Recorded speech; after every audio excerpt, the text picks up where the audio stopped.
وَلَقَدْ يَسَّرْنَا الْقُرْآنَ لِلذِّكْرِ فَهَلْ مِن مُدَّكِرٍ۔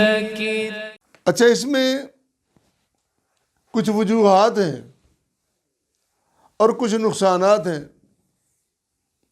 تو آپ کے سامنے میں وہ وجوہات رکھ رہا ہوں جو قرآن نے بیان کی ہیں، شرعی وجوہات، اور کچھ اس کے طبی نقصانات ہیں جو آج کی سائنس کہتی ہے، وہ بھی پیش نظر ہوں،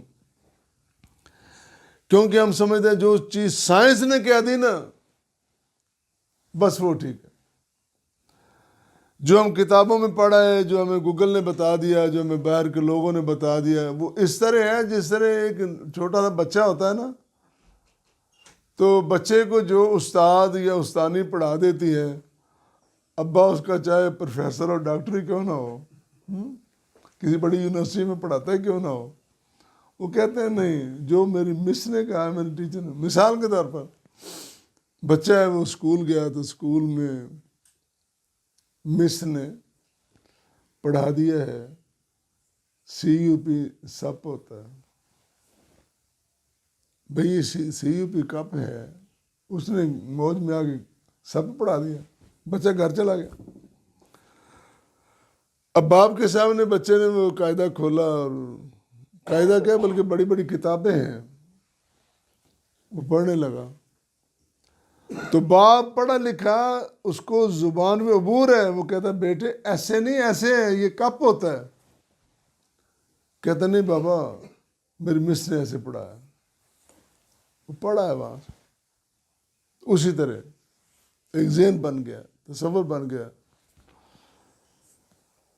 تو قرآن کریم نے اس کے بارے میں واضح طور پر کہا یہ گندی خبیث چیز ہے، بلکہ ام الخبائث ہے، یہ گناہوں کی، غلاظتوں کی، گندگیوں کی جڑ ہے، اس سے ساری گندگیاں شروع ہوتی ہیں۔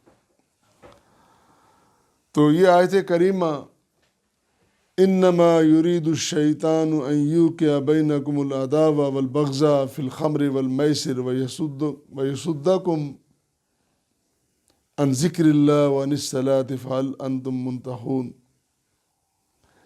پہلی آیت اور یہ دونوں ان کو آپس میں ملا لیں، پھر ہمیں وہ چیزیں سامنے آ جائیں گی کہ کیا کیا وجوہات ہیں جن کی بنا پر اس کو منع کیا گیا۔ نمبر 1، اس کے بارے میں قرآن نے کہا رجسن، یہ گندگی ہے۔ اب اللہ تعالیٰ اپنے بندوں سے پیار کرتا ہے، وہ کس طرح اپنے بندوں کے بارے میں گندی چیزیں روا رکھ سکتا ہے؟ اس نے منع کر دی کہ نہیں بھی یہ گندی چیزیں۔ دوسری چیز عمل الشیطان، یہ رحمان کے بندوں کا کام نہیں ہے، یہ شیطان کا اور شیطان کے چیلوں کا کام ہے، وہ یہ کام کریں گے۔ اور تیسری بات یہ فاجتنبوہ، اس سے بچنا۔ ایک مشینری ہے، مشینری کا جو کریٹر ہے وہ اس کے بارے میں بہتر جانتا ہے کہ کون کون سی چیزیں بہتر ہیں، کون کون سی نقصان دہ ہیں۔ یہ انسان کے وجود کی مشینری اس خالق نے تیار کی ہے، خالق کو پتہ ہے کہ اس میں فائدہ کس غذا سے ہوگا اور نقصان کس غذا سے ہوگا، لہذا اس نے کہا فاجتنبوہ، بچو اس سے۔ اور پھر لعلکم تفلحون، اس سے دور رہنے میں ہی کامیابی ہے، تمہاری فلاح، تمہاری کامیابی اس میں ہے کہ تم اس سے دور رہو، بچے رہو۔ پھر ساتھ یہ فرمانا کہ تمہیں پتہ نہیں ہے، میرے بندو تمہیں نہیں پتہ، میں جانتا ہوں۔ کیا؟ انما یرید الشیطان ان یوقع بینکم العداوۃ والبغضاء، شیطان جو ہر وقت تمہارے پیچھے پڑا ہے، جو تمہارے جسم کے اندر خون کے راستوں میں دوڑ رہا ہے، جہاں جہاں خون دوڑتا ہے وہ تمہارے اندر موجود ہے، ہر وقت اندر باہر یہ وسوسے ڈالتا ہے۔ جب تم ایسا کام کرو گے، تم نشے میں ہوگے، پھر وہ کیا کرے گا؟ تمہارے اندر بغض اور عداوت پیدا کرے گا۔ تمہارا معاشرہ امن کا معاشرہ نہیں رہے گا، تمہاری مجلسیں، تمہاری محفلیں محبت کی محفلیں نہیں رہیں گی، ان میں دشمنی آ جائے گی۔ تو آپ دیکھتے ہیں، آپ بھی اسی معاشرے میں رہتے ہیں، میں بھی آپ کے ساتھ ہوں، ہم دیکھتے ہیں جب شرابے موج میں آتے ہیں نا، پھر وہ ایسی ایسی باتیں کہتے ہیں کہ جو نہیں کہنے والے ہوتے۔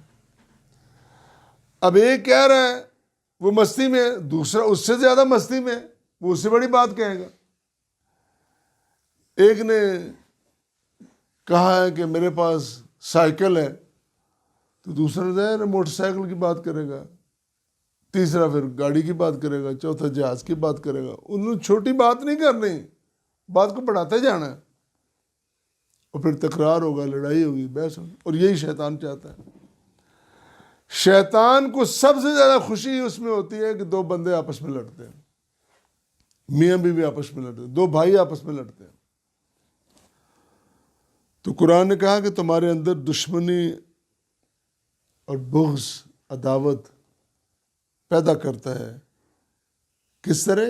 فی الخمر والمیسر، شراب کے ذریعے، جوئے کے ذریعے۔ چھٹی بات کی، وَيَصُدَّكُمْ عَنْ ذِكْرِ اللَّهِ وَعَنِ الصَّلَاةِ، نماز سے اور اللہ کے ذکر سے روکتے۔ جب تمہیں اپنی ہوش ہی نہیں رہنی تو کس طرح اللہ کی بندگی کرو گے؟ وہ تو پیغمبر اکرم صلی اللہ علیہ وسلم کا فرمان ہے کہ تم میں نیند کا غلبہ ہو تو ذرا روک لو، نماز کی ادائیگی روک لو۔ تمہیں کیا پتا کہ نیند کے غلبے میں کیا کچھ کہہ رہے ہو؟ تو یہ مستیوں میں کس طرح تمہیں اجازت مل سکتی ہے؟ اللہ اللہ۔ فَهَلْ تُم مُنْتَهُونَ، کیا تم ہو رکنے والے؟ جب رب نے روک دیا ہے، کیا تم رکنے والے ہو یا دلیلیں ڈھونڈ رہے ہو؟ نہیں جی نہیں، ایویں آپ کہتے ہیں اس کے نقصان، اس کے فائدے بڑے ہیں۔ تم کہتے ہو نا کہ اس میں نشہ ہے، گلاس کا میں تو پورا جگ بھی پی جاؤں تو مجھے نشہ نہیں ہوتا، یہ غلط کہا کسی نے۔ دلیلیں، براہین، دلائل، مختلف قسم کی باتیں ڈھونڈی جا رہی ہیں۔ یہ میں نے اس کی شرعی وجوہات بیان کی ہیں جو قرآن نے بیان کی ہیں، میں نہیں کہہ رہا، قرآن کہہ رہا ہے۔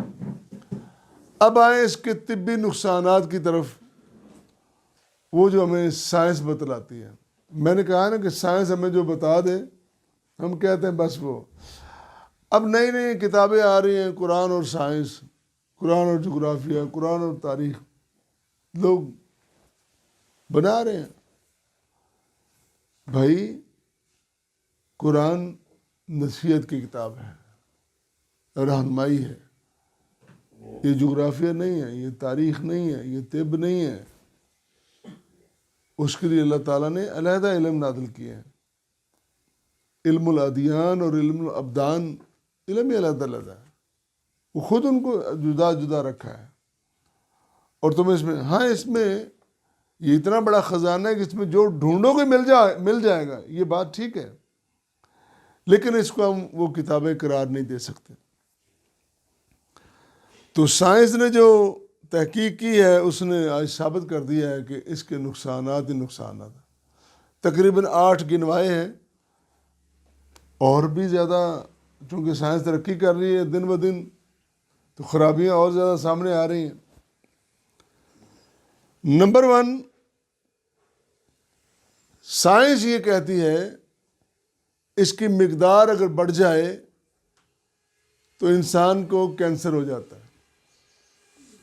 کینسر کی نشانیاں، کینسر کے ساری علامات وہ اس میں موجود ہیں، وہ ہوتا ہے، لہذا اس سے بچو۔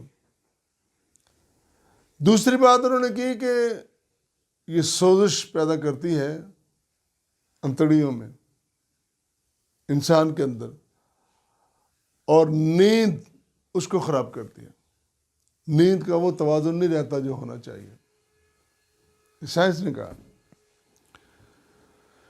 پھر غذائیت کی کمی، شراب کے اپنے تقاضے ہیں، نارمل انسان غذا اور طرح سے لیتا ہے، اپنی پوری غذا لیتا ہے، لیکن جو شراب کا رسی ہے اس کی غذا بالکل مختلف ہے، وہ عام روٹین کی نہیں ہے، تو اس سے وہ کمی پیدا ہوتی ہے۔ پھر جو پہلے سے موجود بیماریاں ہوتی ہیں، ایک بندے کو بیماری آ گئی تو وہ شراب ساتھ ساتھ چل رہی ہے، تو ان موجود بیماریوں میں اضافہ کرے گی، کمی نہیں کرے گی۔ اور پانچویں بات یہ کی کہ جو دوائیاں وہ کھائے جا رہا ہے، مریض ہے، دوائیاں بھی کھا رہا ہے اور ساتھ ساتھ شرابی پی رہا ہے، تو اس کے نقصان دہ اثرات میں اضافہ ہوگا، کمی نہیں ہوگی۔ یہ ممکن ہی نہیں ہے کہ وہ روٹین میں اسی طرح عام جسم، عام جسد رہے، اس کا فرق آ جاتا ہے۔ اور یہ بھی ساتھ کہا کہ امریکہ کا جو سینٹر ہے نا، جس میں فار ڈیزیزز کنٹرول، ان کی جو تحقیق ہے اس کے مطابق 65 سال سے زائد عمر کے لوگ، 65 سال سے جب زیادہ ہو جاتے ہیں نا، ان میں سے کہا کہ 87% لوگ دوائیاں کھانے لگتے ہیں، کوئی نہ کوئی دوائی لگ جاتی ہے، جس عمر کا ایک اپنا تقاضا ہے۔ جوانی میں دوائیاں کم کھاتا ہے بندہ، بڑھاپے میں کوئی نہ کوئی بیماری ایسی ہو جاتی ہے، ادھر سے کمزور ہو گیا، ادھر سے کمزور، کہیں نہ کوئی اس کو کوئی نہ کوئی عارضہ لاحق ہوتا ہے۔ تو چونکہ اکثریت ان کی پہلے ہی دوائیاں کھا رہی ہے، تو پھر اگر وہ ساتھ ساتھ شراب کو استعمال کرتے ہیں تو ان کو یقیناً نقصان ہی نقصان ہے، فائدہ کوئی نہیں ہے۔ اور چھٹی بات کی کہ درد کی حساسیت میں اضافہ ہوتا ہے، کمی نہیں ہوتی، پین زیادہ محسوس کرتا ہے بندہ۔ کہتے ہیں نا کہ نشے میں، مستی میں درد نہیں محسوس ہوتی، لیکن وہ تھمتا ہے نا، مستی تھمتی ہے تو پھر اس کا احساس، درد کا احساس زیادہ ہوتا ہے۔ دماغی اور ذہنی اثرات ان پہ یہ حاوی ہوتی ہے، ان میں اضافہ ہوتا ہے۔ اور آخری بات، انسان میں توازن نہیں رہتا، جھولتا ہے بندہ۔ یہ تو عام سی بات ہے نا، شرابہ اور جھولے نا، بلکہ وہ فخر محسوس کرتے ہیں، لوگوں کو پتہ چلے کہ میں نے پی ہوئی ہے، تھوڑا جھول کے چلتے ہیں، جم کے چلتے ہیں۔ ہاں، تو یہ ساری چیزیں وہ ہیں جو سائنس بتا رہی ہے۔ پہلے میں نے گزارش کی کہ وہ وجوہات جو قرآن نے بتائی ہیں، اگر تمہیں وہ سمجھ نہیں آتی تو کم از کم تم اپنی سائنس کو تو مانو۔ سائنس میں تمہاری عقل، انسانی عقل، اللہ کا کلام اور انسانی عقل جو کلام کے تابع ہیں، وہ کہہ رہی ہے کہ اس طرح نقصانات ہیں، اور ان نقصانات کو مد نظر رکھنا چاہیے اور ان کے مطابق اپنی زندگیوں کو سنوارنا چاہیے۔